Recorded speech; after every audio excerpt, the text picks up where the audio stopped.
नमस्कार, मैं हूं मुन्ना कुमार और आप देख रहे हैं न्यूज वन बिहार। पूरे बिहार में आईसीडीएस जो बहाली होती है आंगनबाड़ी सेविका सहायिकाओं की, उसमें आए दिन गड़बड़ियां देखी जाती है। और ताज़ा मामला मुजफ्फरपुर जिले के मोतीपुर प्रखंड से सामने आ रही है, जहां आम सभा के दौरान सेविका की शादी भी नहीं हुई थी। क्या समझे? आम सभा जब हुई सेविका चयन को लेकर, उस समय सेविका की शादी नहीं हुई थी और उसे विभाग के कर्मियों के द्वारा उसे आम सभा में चयन के कर उसे सेविका बना दी गई, जबकि ऐसा कुछ नहीं है। ग्रामीण जो है उसको आरटीआई के तहत उसका मांग की है, तो खुलासा हुआ कि जो आम सभा हुई सेविका चयन के लिए, उसमें वह सेविका जो अभी सेविका बनी हुई है वह कहीं से उपस्थित नहीं थी और ना ही उस सूची में उसका अब तक के जो सूची है उसमें नाम है। लेकिन फिर भी नियमों को ताक पर रखते हुए विभागीय मिलीभगत कहिए, लापरवाही कहिए, कहते हुए सेविका में उसको चयन कर दी गई, जबकि आम सभा के 2 माह बाद, आम सभा होने के 2 महीने बाद उसकी शादी हुई है।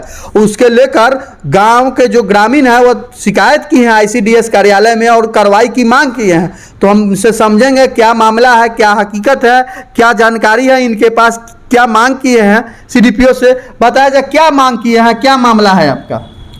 मेरा मामला है पंचायत बर्जी केंद्र संख्या 222 की।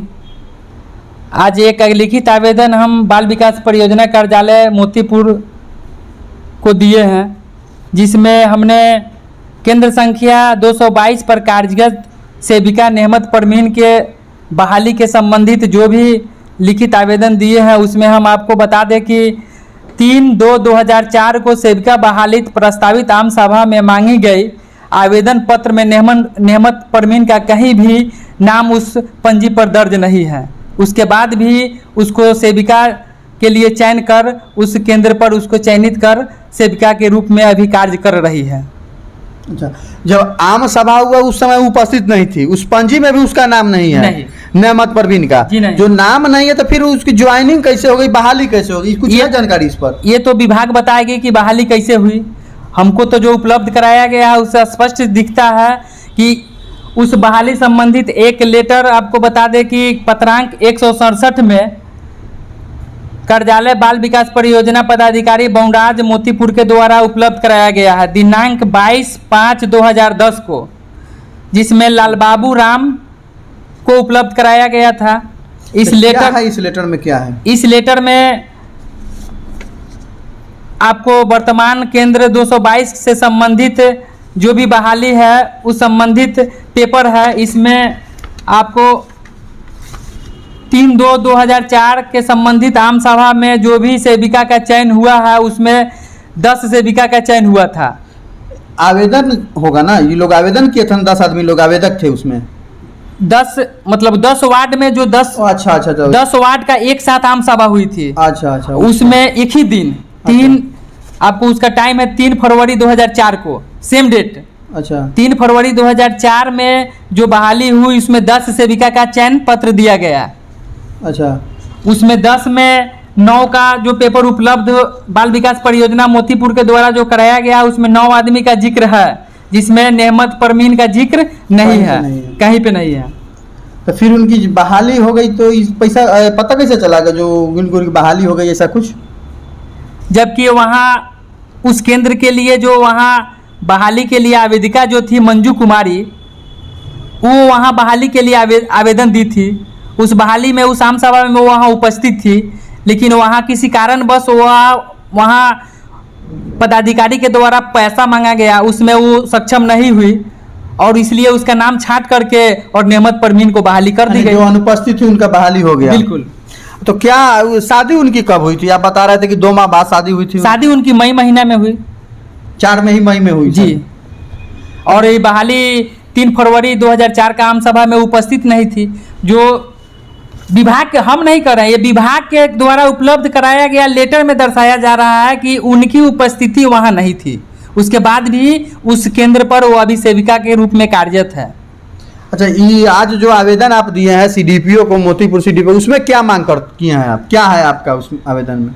हमने मैडम से मिले हैं, आवेदन दिए हैं। लिखित आवेदन में सारी पॉइंट हमने अपने को बताया कि 3 फरवरी 2004 को सेविका बहाली हेतु प्रस्तावित आम सभा में सेविका के अनुपस्थिति होने के बाद भी सेविका वहाँ बहाल की गई। अच्छा, क्या बोले हैं मैडम, क्या बोली है? मैडम बोली है कि ये मेरे कार्यकाल के पहले की बहाली है, हम इसको जांच करवा रहे हैं, अगर दोषी होगी तो कार्रवाई करेंगे। कुछ मिला है आश्वासन की कितना दिन में कार्रवाई करेंगे? 1 महीना, 10 दिन, 5 दिन? आज तो दिए हैं आवेदन, आज दिए हैं आवेदन, यही आवेदन है, आज आवेदन दिए हैं। अच्छा। क्या परिचय हुआ आपका? मेरा नाम हुआ पवन कुमार, ग्राम बिरितबरजी, थाना मोतीपुर, जिला मुजफ्फरपुर के रहने वाला हूँ। अच्छा, वोटर लिस्ट में भी आप बता रहे थे कि उनका 2016 का जो वोटर लिस्ट है उसमें क्या बता रहा था? वोटर लिस्ट वाला क्या मामला है आपका? जो चयन 200 वर्तमान केंद्र संख्या 222 जो बना, वो 13 और 16 2 वार्ड का बीच का जो केंद्र है करके बना, दोनों का परसीमन एक कर करके बना, जिसमें उस परसीमन में नेहमत परमीन का कहीं नाम नहीं है। अच्छा।